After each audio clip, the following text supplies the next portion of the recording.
నిర్గమాకాండము 33వ అధ్యాయము. మరియు యెహోవా మోషేతో ఇట్లనెను, నీవు ఐగుప్తు దేశము నుండి తోడుకొని వచ్చిన ప్రజలను బయలుదేరి నేను అబ్రహాముతోనూ ఇస్సాకుతోనూ యాకోబుతోనూ ప్రమాణము చేసి నీ సంతానమునకు దీనినిచ్చెదనని చెప్పిన పాలు తేనెలు ప్రవహించు దేశమునకు లేచిపొండి. నేను నీకు ముందుగా దూతను పంపి కనానీయులను, అమోరీయులను, హిత్తీయులను, పెరిజ్జీయులను, హివ్వీయులను, యోబుసీయులను వెళ్ళగొట్టెదను. మీరు లోబడనొల్లని ప్రజలు గనుక నేను మీతో కూడా రాను, త్రోవలో మిమ్మును సంహరించుదునేమో అని మోషేతో చెప్పెను. ప్రజలు ఆ దుర్వార్తను విని దుఃఖించిరి. ఎవడును ఆభరణములను ధరించుకొనలేదు. కాగా యెహోవా మోషేతో ఇట్లనెను, నీవు ఇశ్రాయేలులతో, మీరు లోబడనొల్లని ప్రజలు, ఒక క్షణమాత్రము నేను మీ నడుమకు వచ్చి మిమ్మును నిర్మూలము చేసేదను గనుక మిమ్మును ఏమి చేయవలనో అది నాకు తెలియనట్లు మీ ఆభరణములను మీ మీద నుండి తీసివేయుడి అని చెప్పమనెను. కాబట్టి ఇశ్రాయేలులు హోరేబు కొండ యొద్ద తమ ఆభరణములను తీసివేసిరి. అంతటి మోషే గుడారమును తీసి పాలెము వెలుపలకు వెళ్ళి పాలెమునకు దూరముగా దాని వేసి దానికి ప్రత్యక్షపు గుడారమును పేరు పెట్టెను. యెహోవాను వెదికిన ప్రతివాడును పాలెమునకు వెలుపలనున్న ఆ ప్రత్యక్షపు గుడారమునకు వెళ్ళుచూ వచ్చెను. మోషే ఆ గుడారమునకు వెళ్ళినప్పుడు ప్రజలందరూ లేచి ప్రతివాడు తన గుడారపు ద్వారమందు నిలిచి అతడు ఆ గుడారములోనికి పోవు వరకు అతను వెనుక తట్టు నిదానించి చూచుచుండెను. మోషే ఆ గుడారంలోనికి పోయినప్పుడు మేఘస్తంభము దిగి ఆ గుడారపు ద్వారమందు నిలువుగా యెహోవా మోషేతో మాట్లాడుచుండెను.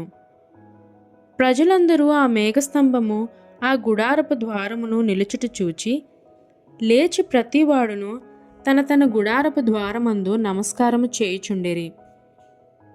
మనుష్యుడు తన స్నేహితునితో మాట్లాడినట్లు యెహోవా మోషేతో ముఖాముఖిగా మాట్లాడుచుండెను. తరువాత అతడు పాలెములోనికి తిరిగి వచ్చుచుండెను. అతని పరిచారకుడును నూను కుమారుడునైన యెహోషువ అను యవనస్తుడు గుడారంలో నుండి వెలుపలికి రాలేదు. మోషే యెహోవాతో ఇట్లనెను, చూడుము, ఈ ప్రజలను తోడుకొని పొమ్మని నీవు నాతో చెప్పుచున్నావు గాని నాతో ఎవరిని పంపెదవో అది నాకు తెలుపలేదు. నేను నీ పేరును బట్టి నిన్ను ఎరిగి ఉన్నాననియు నా కటాక్షము నీకు కలిగినదనియు చెప్పితివి గదా. కాబట్టి నీ కటాక్షము నా ఎడల కలుగునట్లుగా దయచేసి నీ మార్గమును నాకు తెలుపుము. అప్పుడు నేను నిన్ను తెలుసుకొందును. చిత్తగించుము, ఈ జనము నీ ప్రజలే గదా అనెను. అందుకు ఆయన, నా సన్నిధి నీకు తోడుగా వచ్చును, నేను నీకు విశ్రాంతి కలుగజేసేదనగా, మోషే, నీ సన్నిధి రాని ఎడల ఇక్కడ నుండి మమ్మను తోడుకొని పోకుము. నా ఎడల నీ ప్రజల ఎడలను నీకు కటాక్షము కలిగినదని దేని వలన తెలియబడును? నీవు మాతో వచ్చుట వలననే గదా.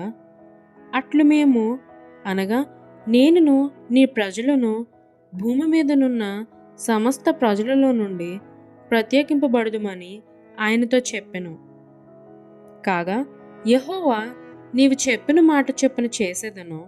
నీ మీద నాకు కటాక్షము కలిగినది, నీ పేరును బట్టి నిన్ను ఎరుగుదునని మోషేతో చెప్పగా, అతడు, దయచేసి నీ మహిమను నాకు చూపమనగా, ఆయన, నా మంచితనమంతయు నీ ఎదుట కనుపరచెదను, యెహోవాను నామమును నీ ఎదుట ప్రకటించెదను. నేను కరుణించువాని కరుణించెదను, ఎవని యందు కనికరపడదునో వాని యందు కనికరపడదునెను. మరియు ఆయన, నీవు నా ముఖమును చూడజాలవు, ఏ నరుడును నన్ను చూచి బ్రతుకుడనెను.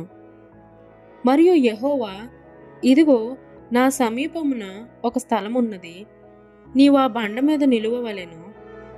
నా మహిమ నిన్ను దాటి వెళ్ళుచుండగా ఆ బండ సందులో నిన్ను ఉంచి నిన్ను దాటి వెళ్ళు వరకు నా చేతితో నిన్ను కప్పెదను.